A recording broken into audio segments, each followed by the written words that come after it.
Welcome students. Today we are going to see History, Unit 1, Outbreak of World War I and its Aftermath Continuation. So let's get started. 1.2 Rivalry of Great Pass. So இப்போ என்ன ஆகுது அப்படின்னு பார்த்தீங்கன்னா அந்த great பாஸ்க்கு நடுவில் ஒரு பெரிய போட்டி ஏற்படுது. எந்த பிளேஸை நம்ம ஆக்குப்பை பண்ணலாம் அப்படின்ற மாதிரி. ஸோ அப்போ வந்து யூரோப் பற்றி இப்போ பார்க்க போகிறோம் ஃபர்ஸ்ட். ஸோ யூரோப்பில் பார்த்தீங்க அப்படின்னா உங்களுக்கு எல்லாருக்குமே தெரியும் ஏஷியா பக்கத்தில் இருக்க காண்டினென்ட் தான் யூரோப். ஸோ இங்கே நிறைய கிரேட் பாஸ் இருக்காங்க. ஸோ இவங்க என்னென்ன பண்ணுறாங்க அப்படின்னு சொல்லிட்டு இங்கே டீட்டெயிலாக கொடுத்துருக்காங்க. So in the 19th century, European past had colonized many other countries.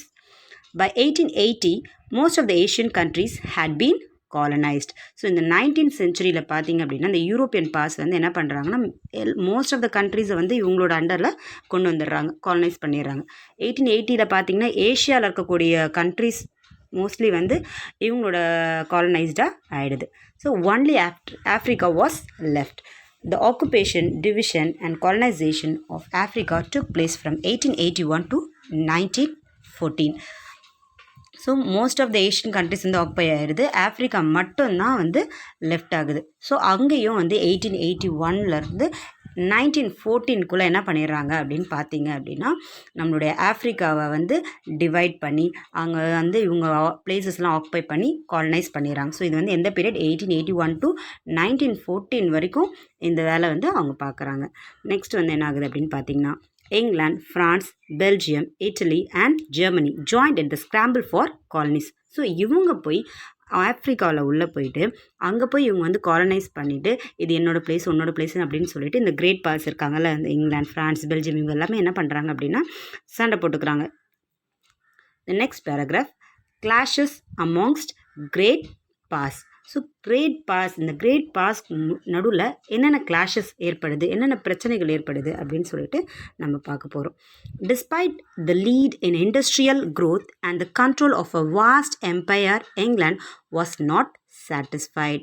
England was in competition with Germany and the United States, which were producing cheaper manufactured goods and thus capturing England's markets. National rivalry led to frequent clashes between these great powers in Asia and Africa and Europe. So இந்த இங்கிலாந்து இருக்காங்களா இவங்க வந்து என்னதான் இவங்க நல்லா வளர்ச்சி அடைஞ்சாலும் இவங்களுக்கு வந்து அது பத்தவே இல்லை. இன்னும் வேணும், இன்னும் நிறைய பிளேஸஸ் நம்ம ஆக்குப்பை பண்ணணும் அப்படின்னு சொல்லிட்டு என்ன பண்ணுறாங்க அப்படின்னா யார் கூடலாம் காம்படிஷனில் போகிறாங்க அப்படின்னு பார்த்தீங்கன்னா ஜெர்மனி கூடயும் யுனைடெட் ஸ்டேட்ஸ் கூடயும் எப்போ பார்த்தாலும் பிரச்சனை பண்ணிகிட்டே இருக்காங்க. ஏன்னா வந்து இவங்க ரெண்டு பேரும் என்ன பண்ணுறாங்க அப்படின்னா மக்கள் நிறைய வாங்கணும் அப்படின்றதுனால இவங்க வந்து சீப்பாக ரேட்டை வந்து கம்மி பண்ணி சேல் பண்ணும்போது எல்லா ப்ராடக்ட்டும் இவங்கக்கிட்ட இருந்து தானே சேல் ஆகும். ஸோ அதனால் வந்து இங்கிலாந்து வந்து என்ன பண்ணுறாங்க அப்படின்னா இன்னும் நிறைய பிளேசஸ் வந்து நம்ம ஆக்குப்பை பண்ணோம், அது மட்டும் இல்லாமல் இவங்க வந்து நம்மளுக்கு போட்டியாக எழும்புறாங்க அப்படின்னு சொல்லிட்டு இவங்க கூட வந்து எப்போவுமே என்ன பண்ணுறாங்க அப்படின்னா அடிக்கடி சண்டை வந்துகிட்டே இருக்குது. அது மட்டும் இல்லாமல் எந்த ஏரியாவில் போய் இவங்களோட ப்ராப்ளம்ஸ் வந்து ஏற்படுது அப்படின்னு பார்த்தீங்கன்னா ஏஷியாலையும் ஆஃப்ரிக்காலையும் யூரோப்லேயும் வந்து எப்போ பார்த்தாலும் கிளாஷஸ் இவங்க நடந்துக்கிட்டே இருக்குது. The next one is Asia, the rise of Japan. So next part பார்க்கலாம். இப்போ வந்து ஜப்பான் வந்து நம்ம பார்க்குறோம். ஸோ அதுக்கு முன்னாடி உங்களுக்கு ஜப்பான் எங்கே இருக்குது அப்படின்னு தெரியணும். ஸோ ஏஷியா பக்கத்தில் ஈஸ்ட் சைடில் இருக்கக்கூடியது தான் ஜப்பான். எல்லாருக்குமே தெரியும் நம்ம இந்தியா மேப் வந்து ஏஷியாவில் இருக்குது. ஸோ இந்த ஈஸ்ட் சைடு பார்த்தீங்க அப்படின்னா இந்த குட்டி இந்த ஒயிட் கலரில் கொடுத்துருக்காங்களா. So this is the Japan. So it's a smallest country, but வந்து ரொம்ப பவர்ஃபுல்லான ஒரு கண்ட்ரியாக இருந்திருக்கு. ஸோ அதை பற்றி தான் இப்போ இதில் சொல்கிறாங்க, கவனிங்க. இன் Asia Japan during this period, Meiji era of 1867 to 1912, imitating Western nations had become their equal in many respects. Though the outlook of the rulers still remained feudal, Japan took a Western education and machinery. With a modern army and navy, Japan had emerged as an advanced industrialized power. So, Japan பார்த்திங்கன்னா ஒரு சின்ன கண்ட்ரியாக இருந்தாலும் இந்த western கல்ச்சரை வந்து நிறைய கற்றுக்கிட்டு நல்ல ஒரு டெவலப்மெண்ட் அவங்களோட கண்ட்ரியில் இருந்துச்சு. எஜுகேஷனாக இருக்கட்டும், இல்லைனா மிஷினரியாக இருக்கட்டும், இல்லைனா மாடர்ன் ஆர்மியாக இருக்கட்டும், நேவி எல்லாத்துலேயுமே வந்து இங்கே ஒரு நல்ல ஒரு வளர்ச்சியை வந்து ஜப்பான் வந்து அடைஞ்சிருந்தாங்க. ஸோ நம்மளுக்கே தெரியும் ஜப்பான் பீப்புள் ரொம்ப ஹார்ட் ஒர்க்கர்ஸ், ரொம்ப ஒர்க் பண்ணுவாங்க, எல்லாமே நம்மளுக்கே தெரியும். ஸோ அந்த மாதிரி இவங்க வந்து அந்த வெஸ்டர்ன் கல்ச்சர்னு தெரிஞ்சுட்டு ரொம்ப அதிகமான ஒரு வளர்ச்சியை அடைஞ்சிருந்தாங்க. Now let's see the first short answer. நான் மார்க் பண்ணியிருக்கேன். ஸோ உங்களோட ஷார்ட் ஆன்சரோட கொஸ்டின் என்னன்னு பார்த்தீங்க அப்படின்னா how do you access the importance of Sino-Japanese war? So Sino-Japanese வாரோட இம்பார்ட்டன்ஸ் வந்து கேட்டிருக்காங்க. அதுக்கு வந்து நீங்கள் இதுதான் ஃபஸ்ட்டு ஷார்ட் ஆன்சர் ஆகணும். ஸோ சைனாக்கும் ஜப்பானுக்கும் நடக்கக்கூடிய ஒரு வாரை பற்றி தான் இங்கே கேட்டிருக்காங்க. அதுதான் இப்போ எழுத போகிறோம். In 1894 she forced a war on China. So இங்கே ஷீ அப்படின்றது யார் அப்படின்னா ஜப்பான் வந்து என்ன பண்ணுறாங்க அப்படின்னா சைனாவை வந்து சண்டைக்கு இழுக்கிறாங்க. ஏன்னா இவங்க வந்து ரொம்ப நல்லா வளர்ச்சி அடைஞ்சிருக்காங்க. The crushing defeat of China by little Japan is the Sino-Japanese war. எப்போது 1894 and 95 surprise the world. So இந்த சின்ன லிட்டில் ஜப்பான் வந்து இந்த சைனாவை வந்து என்ன பண்ணியிருந்தா டிஃபீட் பண்ணுது. ஸோ அதுதான் சொல்லியிருக்காங்க. இது வந்து வேர்ல்டுக்கே ஒரு பெரிய சர்ப்ரைஸ்டான ஒரு விஷயமா இருந்திருக்கு. So despite the warning of the 3 great powers, Russia, Germany and France, Japan annexed the Liaotung Peninsula with Port Arthur. By this action, Japan proved that it was the strongest nation of the East Asia. So அது மட்டும் இல்லாமல் என்ன சொல்லியிருக்காங்க அப்படின்னா இந்த great pass இருக்காங்கல்ல, இந்த Russia, Germany, France, இவங்களாம் வந்து ரொம்ப கிரேட் பாஸ் தான் நம்ம படிச்சிருக்கோம். ஸோ இவங்களாம் வந்து அட்வைஸ் பண்ணுறாங்க ஜப்பான் நீ சண்டை போடக்கூடாது, அவங்கள வந்து உன்னோட ஆக்குபை பண்ணக்கூடாது அப்படின்னு சொல்லி. ஆனால் அதையும் மீறி ஜப்பான் வந்து என்ன பண்ணுறாங்க அப்படின்னா லியோட்டாங் பெனின்சுலா அப்படின்னு சொல்லிட்டு இந்த சைனாவில் இருக்கக்கூடிய இந்த பெனின்சுலா, ஸோ 3 சைட் வாட்டர் இருக்கும்ல, ஸோ உங்களுக்கு நான் காமிக்கிறேன் இந்த picture. So this is the Liaotung peninsula. So இந்த லியோட்டங் பெனின்சுலாவும் இந்த போர்ட் பிளேயர் இது ரெண்டுத்தையுமே இவங்களோட கண்ட்ரோலுக்கு கொண்டு வந்துடுறாங்க, ஜப்பானோட கண்ட்ரோலுக்கு கொண்டு வந்துடுறாங்க. ஸோ அதுதான் சொல்லியிருக்காங்க. So I am repeating this short answer. Please listen carefully. In 1894, Japan forced a war on China. The crushing defeat of China by Little Japan in the Sino-Japanese War surprised the world. Despite the warning of the 3 great powers, Russia, Germany and France, Japan annexed the Liaotung Peninsula with Port Arthur. By this action, Japan proved that it was the strongest nation of the East Asia. This is the first short answer. Now, let's see the next paragraph. That is, Japan, however, in view of the pressure mounted by European powers, soon gave up its claim over Port Arthur. Russia took advantage of this and sent a large army to Manchuria. Japan entered into an alliance with England in 1902 and demanded that Russia withdraw troops from Manchuria. Russia underestimated Japan. In 1904, the war began between the two countries. In this Russo-Japanese war, Japan defeated Russia and got back Port Arthur. After this war, Japan entered the circle of the Great Powers. So இதில் என்ன சொல்லியிருக்காங்க அப்படின்னு பார்த்தீங்கன்னா, so இந்த great powers வந்து ரொம்ப pressure கொடுத்துட்டே இருந்துச்சு, எதுக்கு நீங்கள் அதை கண்ட்ரோல் பண்ணி வச்சுருக்கீங்க, அதை விட்டுருங்க அப்படின்னு சொல்லிட்டு. ஸோ அதனால் என்ன பண்ணுச்சு ஜப்பான், ஓகே அப்படின்னு சொல்லிட்டு, ஸோ இவங்க இவ்வளோ ப்ரெஷர் கொடுக்குறாங்களே அப்படின்னு சொல்லிட்டு போர்ட் ஆர்த்தர் வந்து விடுறாங்க. ஸோ இந்த சிச்சுவேஷனை வந்து ரஷ்யா என்ன பண்ணுறாங்க அப்படின்னு பார்த்தீங்கன்னா, உங்களுக்கு ரஷ்யா தெரியும். ஸோ ரஷ்யா வந்து என்ன பண்ணுறாங்க அப்படின்னா இதை வந்து ஒரு அட்வான்டேஜாக எடுத்துக்கிட்டு என்ன பண்ணுறாங்க, ஜப்பான்கிட்ட வந்து சண்டை போடுறதுக்காக என்ன பண்ணுறாங்க அப்படின்னா ஒரு பெரிய ஆர்மியாக மஞ்சூரியாவுக்கு அனுப்புகிறாங்க.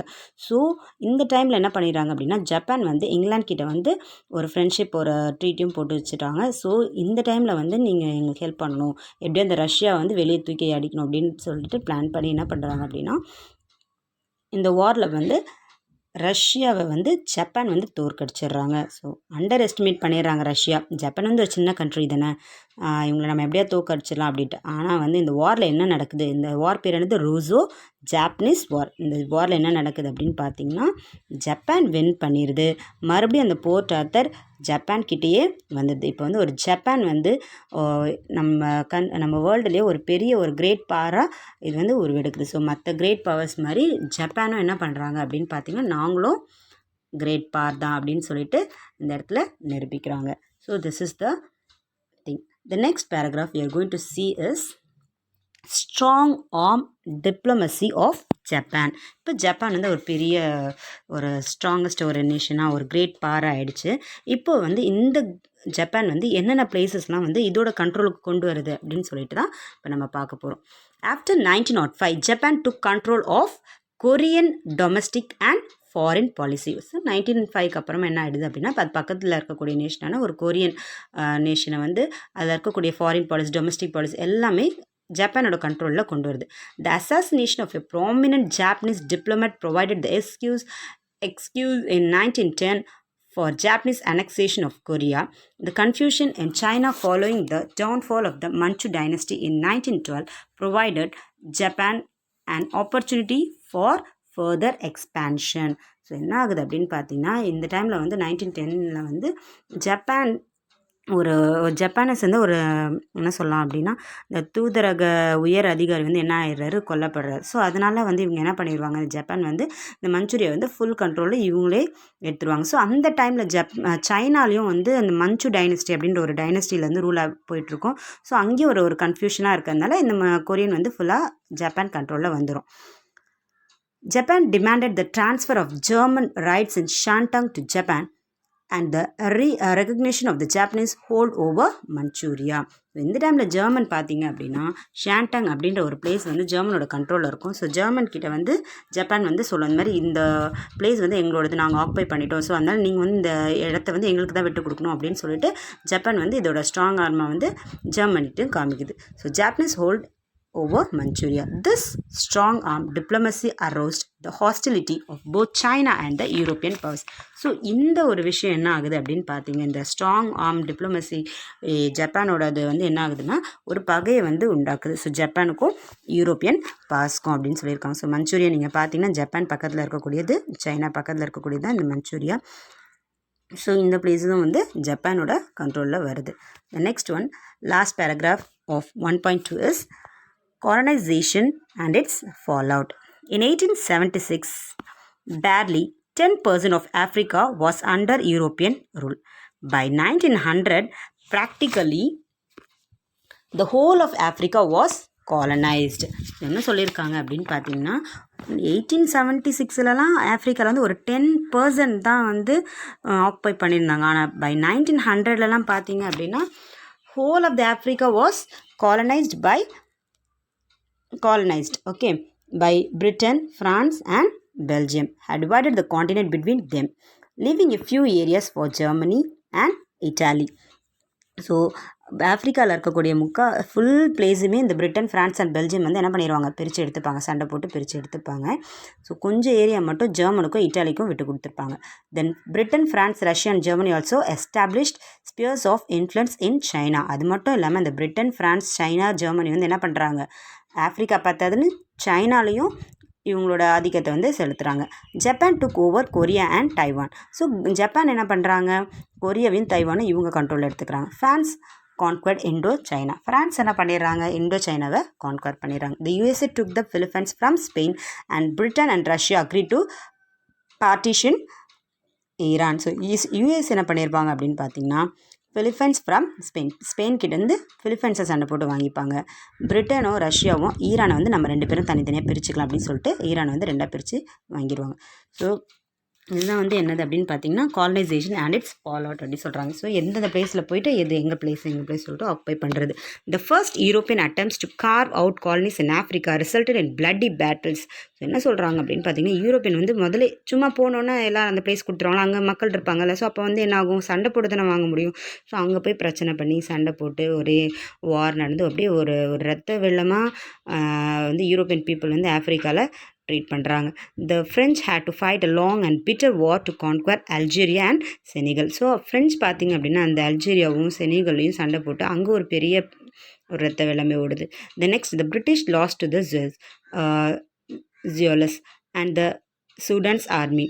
ஸோ பிரிட்டிஷ்காரங்க வந்து ஜியோலஸ்லையும் சூடான்ஸ்லையும் சண்டை போட்டு அங்கே வந்து தோற்கடிக்கப்படுறாங்க British. The Italian army suffered a devastating defeat at the hands of the Ethiopian army at Adowa. So Italy வந்து என்ன பண்ணுது, எத்தியோப்பியாவில் போய் சண்டை போட்டு அங்கே வந்து இங்கே எத்தியோப்பியன் பீப்புள்ஸ் கிட்ட வந்து டிஃபீட் ஆகுறாங்க. ஸோ இந்த மாதிரி எல்லா இடத்துலையும் போய் சண்டை போட்டு அங்கே தோல்வி அடைஞ்சாலும் அவங்க வந்து என்ன பண்ணிகிட்டே இருக்காங்க, காலனைஸ் பண்ணிக்கிட்டே இருக்காங்க. அதான் சொல்லியிருக்காங்க. ஸோ இங்கே நான் டீட்டெயிலாக எழுதியிருக்கேன் பாருங்கள். ஃபஸ்ட்லேருந்து காலனைசேஷன் இஸ் ஃபாலோட். ஸோ ஆஃப்ரிக்காவில் என்ன ஆகுது, 1876 ஒரு 10% தான் ஆஃப்ரிக்கா வந்து யூரோப்பியனோட அண்டரில் இருக்குது. ஸோ பை 1900 பார்த்தீங்க அப்படின்னா ஹோல் ஆஃப் த ஆஃப்ரிக்கா வந்து காலனைஸ் ஆகுது. யார் காலனைஸ் பண்ணியிருக்காங்கன்னு சொல்லிட்டு நம்ம பார்த்தோம். பிபிஎஃப் ஞாபகம் வச்சுக்கோங்க, பிரிட்டன், பெல்ஜியம் அண்ட் ஃப்ரான்ஸ். இவங்க வந்து இவங்களுக்குள்ளே டிவைட் பண்ணிட்டாங்க. கொஞ்சம் பிளேசஸ் மட்டும் யார் கொடுத்துக்கிட்டாங்க, ஜெர்மனிக்கும் இட்டாலிக்கும். இந்த நெக்ஸ்ட்டு சைனாவில் எப்படி எந்தெந்த பிளேஸ்லாம் ஆக்குப்பை பண்ணியிருக்காங்க அப்படின்னு பார்த்தீங்கன்னா, Britain, France, Russia and Germany இவங்க 4 பேருமே சைனாவை என்ன பண்ணியிருக்காங்க, இது எங்களுக்கு இந்த பிளேஸ் எங்களோடது, இந்த பிளேஸ் எங்களோடது அப்படி சொல்லிட்டு அவங்க வந்து ஆக்குப்பை பண்ணியிருக்காங்க. கொரியாவை வந்து யார் ஆக்குப்பை பண்ணிக்கிட்டாங்க, ஜப்பான். கொரியாவையும் தைவானையும் இவங்க கண்ட்ரோலில் கொண்டு வந்துடுறாங்க.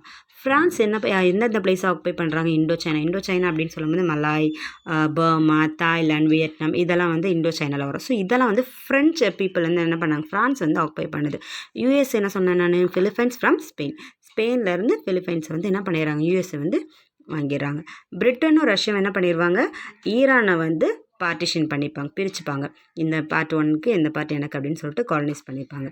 So this is the thing. So இந்த மாதிரி விஷயங்கள் இவ்வளோ விஷயங்களும் நடந்ததுனால தான் வேர்ல்டு வார் 1 வந்து ஸ்டார்ட் ஆகிறதுக்கு முக்கிய காரணம். அதாவது அவங்களோட ஆசை, பேராசை. ஸோ இது பத்தாமல் இந்த பிளேஸ் அந்த பிளேஸ்ன்னு சொல்லிட்டு சண்டை போட்டு அந்த பீப்புளோட இடத்தெல்லாம் வந்து இவங்க ஆக்குப்பை பண்ணி இவங்களோட பிஸ்னஸை வந்து டெவலப் பண்ணுறதுக்காக அவங்க வந்து பண்ணது தான் இது ஒரு முக்கியமான ஒரு காரணம் வேர்ல்டு வார் 1 வரதுக்கு அப்படின்னு சொல்லிட்டு 1.2ல் நம்ம வந்து படிச்சிருக்கோம். Okay children, thank you so much.